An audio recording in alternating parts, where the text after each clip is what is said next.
Welcome back, everyone. And I do mean everyone. It's Forgotten Circus. So there it is. Season finale of The Rings of Power, season two. Um it had its moments, put it that way, but episode 8, it all comes down to this. And why are we having the siege again? I don't know.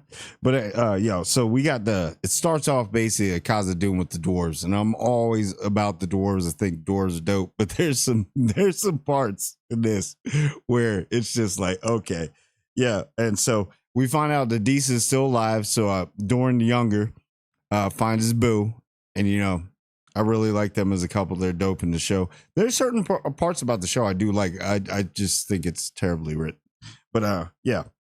So and then Dorn's like, yo, I gotta go find my dad. And like, that's it. We overthrowing him. He's mad. So he goes over there and he's like digging, right? With the little battering ram thing. I thought he had what happened to the axe? He just used that to cut up the other dwarves, I guess. But yeah, he's just doing that. And then they have the father son talk.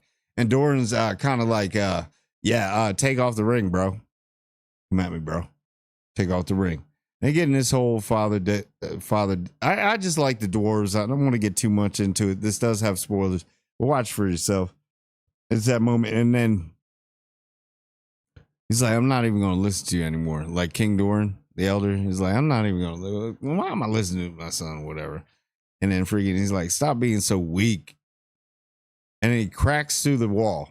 And there's one problem I had with the physics of this wall. When he went through, it was just like totally hollow. So it's like I could have probably done that with a household sledgehammer. But anyway, you go in there and you see it's an unlimited amount of mithril, right? And the whole time, everybody knows the Balrog is creeping, right? But conveniently, the Balrog is by all the mithril. And I will give this scene, like when you saw that Balrog and you were like, wow, Gandalf, you beat that in the real Lord of the Rings, but you beat that. Jeez, it was amazing to see too. It was amazing. See it climb up the rocks and they had the whip and see the whip and then they got King Doran and then Doran the Younger is just sitting there like, no, Dad, the whole the spill in movies. And then he does the epic. He's gonna go out like a G to save his son. He takes the ring off, throws it down, was like, all right, let's go, Balrog. And he does the jump, boy. That jump is amazing in slow-mo with all the angles. Like, it is the slowest jump I've ever seen in my life. That was so epic, right? Like, we know it's cheese, but it's one of those where you're looking at it like, you can do it, bro. You know he really can do it. But yeah, so he does that, right? And then, boom. The Balrog murders him. And it locks down the tunnel. So it kind of reminded me of the Matthew McConaughey jump from Ring of Fire. If you've never seen Ring of Fire, watch that. Watch the epic moment of Matthew McConaughey jumping to destroy a dragon. It's like almost like, did they really take it from that? Because it kind of looked like that scene. But anyway, so damn. Yep. And then we get to see how there's one thing here that really like irks me, man, with this whole thing, right? So you got Doran is now in line to probably be king, right? So we cut to some other scenes, and then I will say the Balrog scene was really dope. It was, but he gets annihilated, and then we're back to Gandalf and the Harfoots. So we have Gandalf and the Harfoots, and I'm actually starting to like that just a little. It's not like, I'm liking it a little bit for the show. Not, yeah. Don't get too excited. But yeah, so we are seeing that they're going to have to eventually migrate. We see that Gandalf or Randolph or Grandolph or not Gandalf, whatever his name is, has come. He chose to actually go find the Harfoots. So in that last epic thing, or like, what are you going to do? Find a staff or go there? So you have all that, and then I'm just gonna But then you have like the dark wizard comes again. Is that Saruman or whatever? But the dark wizard comes again and he just does his thing again, just randomly. He's just Mr. Random with stuff. He just pops up. And he thinks he's playing him in that friggin' what is it, the Sons of Anarchy over there, the friggin' Tuscan Raiders that he chills with or whatever. I don't know, the House Harkonnen. Kind of reminds me of Dune. But yeah, and still Scorpion King. Like, oh, they do look like some of the guards from Scorpion King. But yeah, so you got that, and then you're like, okay, what is this? And then the whole betrayal, and then boom, he's like, no, we're gonna join Sauron. I don't understand this whole part. I really don't. Puzzles me. Some of this stuff puzzles me in the show. But yeah, you got that, and then boom, all right, he disappears again in the midst and tries to kill all the Harfoots. But they smash all the things, so obviously they're going to have to migrate. And then you got that, and then you're back to Eregion because it's still getting bombed down, depleted by the orcs and Adar. Adar is for real, and he has one of the rings. Obviously, he took it from Elrond. So you get the whole thing. They're going to evacuate the city. They're like, we're being overrun. And then Galadriel. Oh, great scream with Galadriel. We get a lot of Galadriel in this, which was it's great. Certain parts, but okay. Yeah, Galadriel's moving all the innocents to the city to a trap. Like, you're leading them through. Is there other ways you can go? Is there only one passage around here? Like, elves are so intelligent, so it just puzzles me. And why don't you have the same things that they're hitting you with? Why don't you have trebuchets going back? You guys are elves and stuff. You got money. Why isn't it? You should have stuff like siege machines. Like, they had nothing. I don't understand that part. You had the biggest smith there. He could have built stuff. The greatest smith of all time. Why didn't you like smith some stuff to keep away stuff? But yeah, you got that. And Galadriel, yet again, she just, I just don't like her as a character. No fault to the actress. She's just, it's how it's written. And then she has the rings. And she's got the rings. So eventually, they're going to catch her with the rings. And there's this part in this. All right, so this is when I thought somebody else was really writing Lord of the Rings. All right, like there was that one part when it's like some young person's read all the books and like, all right, we'll give him a part. He can write this one scene because this scene is gangster.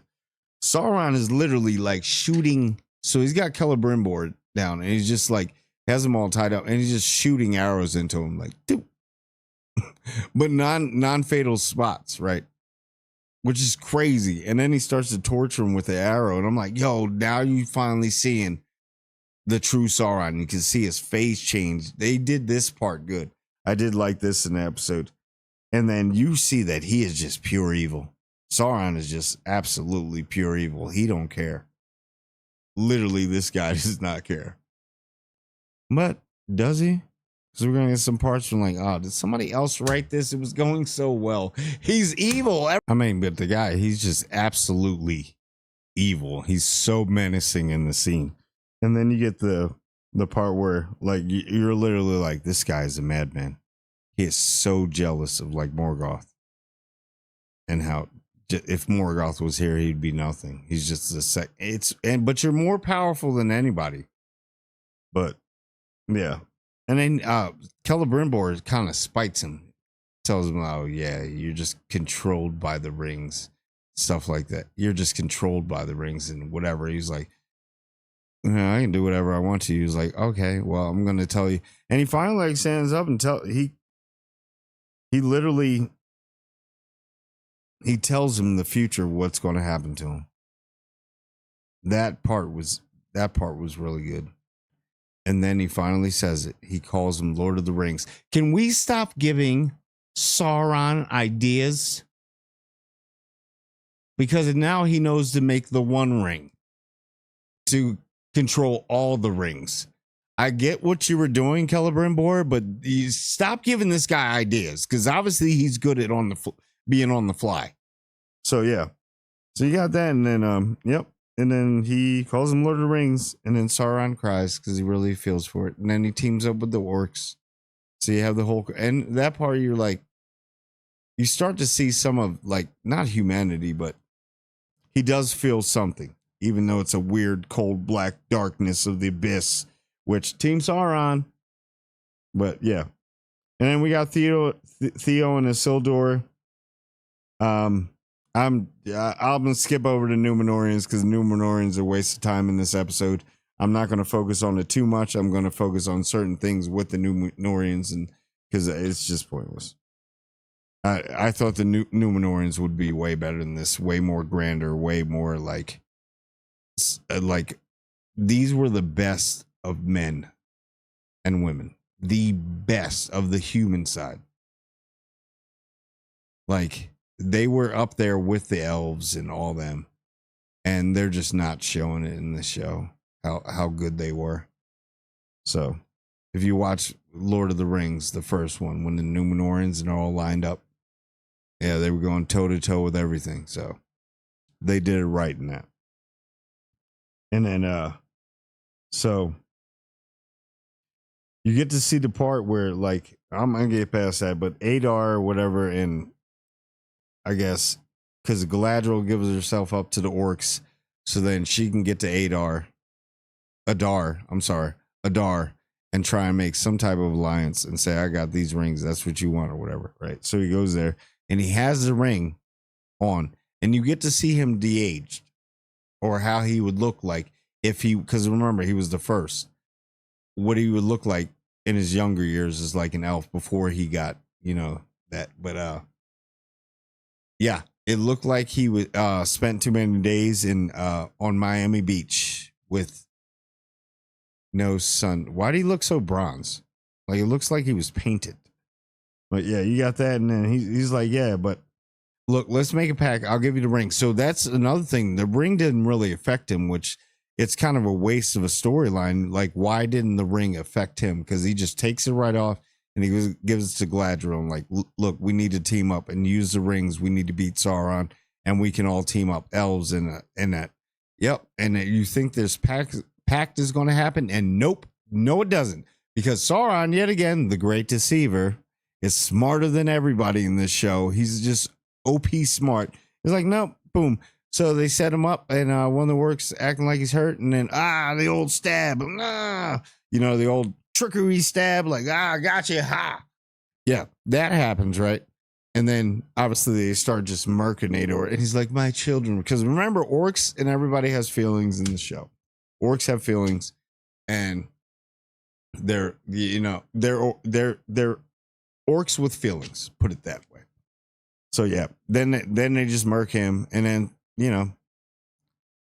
Sauron's sitting there like, yeah, he tells him, like, he calls them by their name too. He's like, Oric, and then you are my, he's doing like the same thing, sweet talking like he does everybody. And the orc's like, yeah, we down. And then Galadriel's sitting over there for some odd reason. I just don't know why she's just sitting over there not doing anything from the beginning. But it is Sauron. Maybe she knows. But he is pretty OP in this, and I'll go over that. And then they straight murk him. And then once again, man, Galadriel, man. Oh, once again, you're always in the wrong place at the wrong time. You're like a magnet for like everybody to die whenever you're around.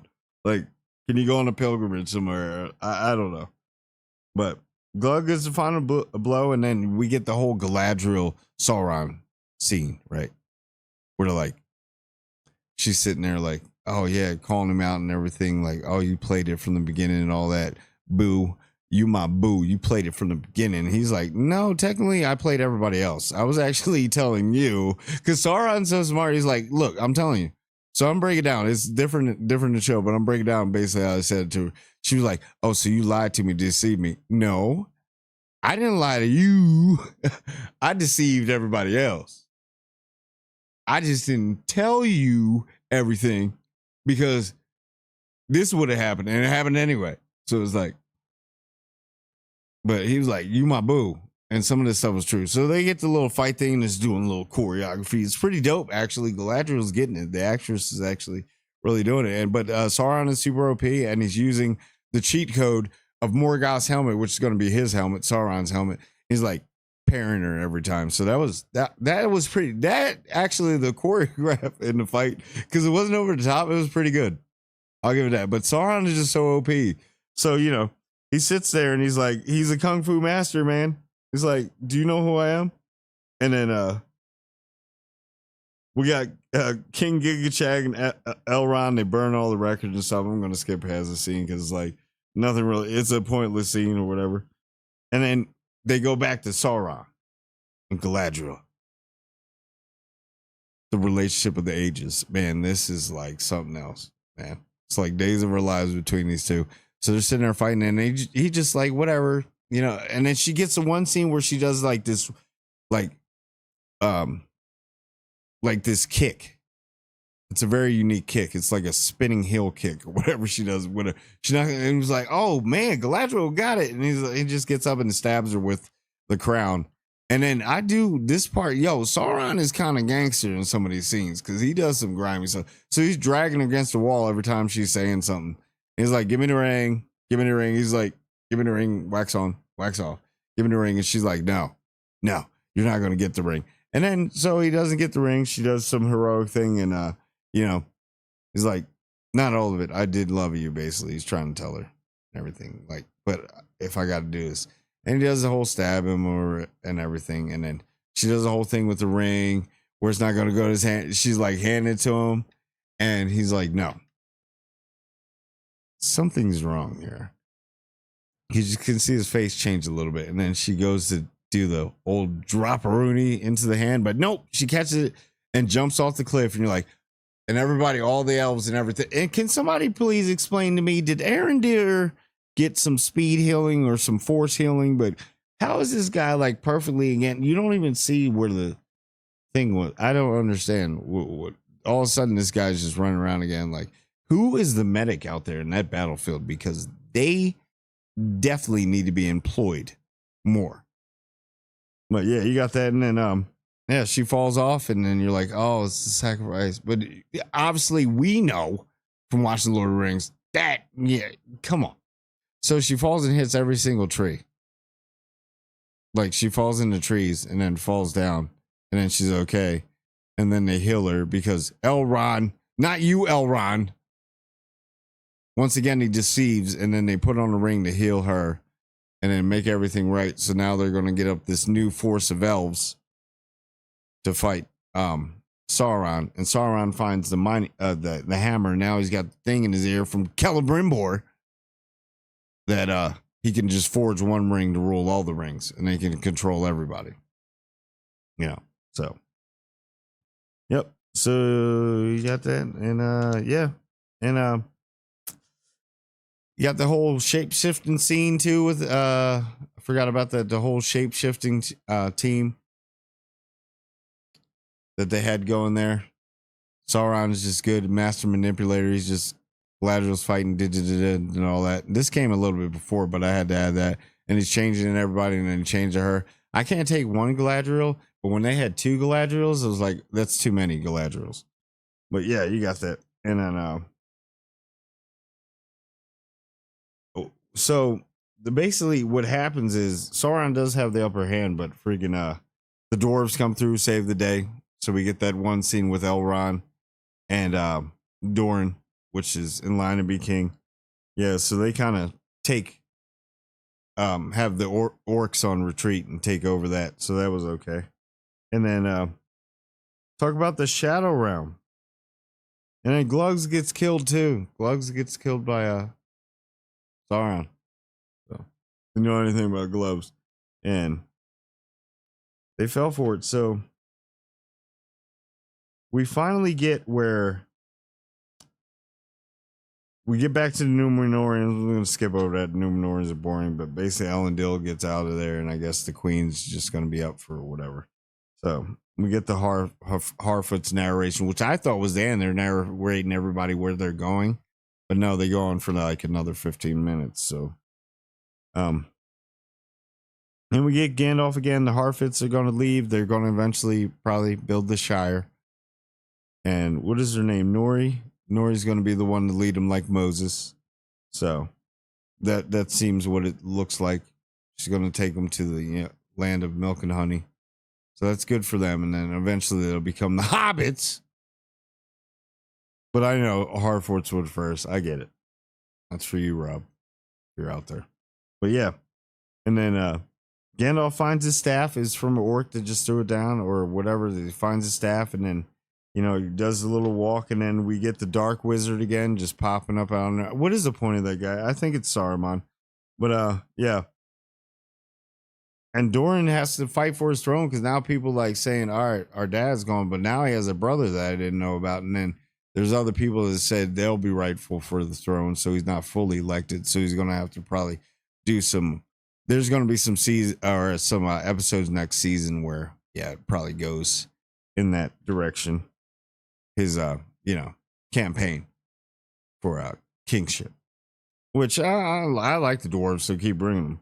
That's the only thing that's really keeping me in the show, to be honest with you. And then he might put on a ring because that's the only way you can get that level. I don't know. He might do it, but.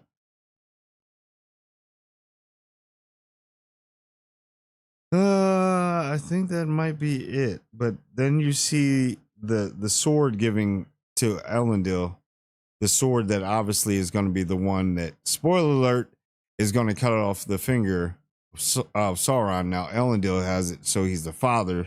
So remember, if you know, all right, I'm not going to get into it, but yeah. So you get that, and then you get the end, where all of a sudden there was 15 elves. There were 15 elves, basically, when I was counting, or 30 or 50, however many, that were guarding a whole city for some odd reason. All these elves everywhere, and nobody can fight. All of a sudden, we got Gigachab, Galadriel. They're all like, we got the ring. We'll do the rings, and we'll beat him with the rings. All right, so everybody just drank the Kool-Aid. Jeez Louise, just have the dwarves and everybody else leave. But yeah, you got that, right? And then you get the whole moment. And you get the silent moment with King Gigachad. And he raises that sword. And you see all those elves down there. You know what I mean? They're all like, ah! And I'm like, all right, where are the troops? And why? Where were y'all at? Where were y'all at?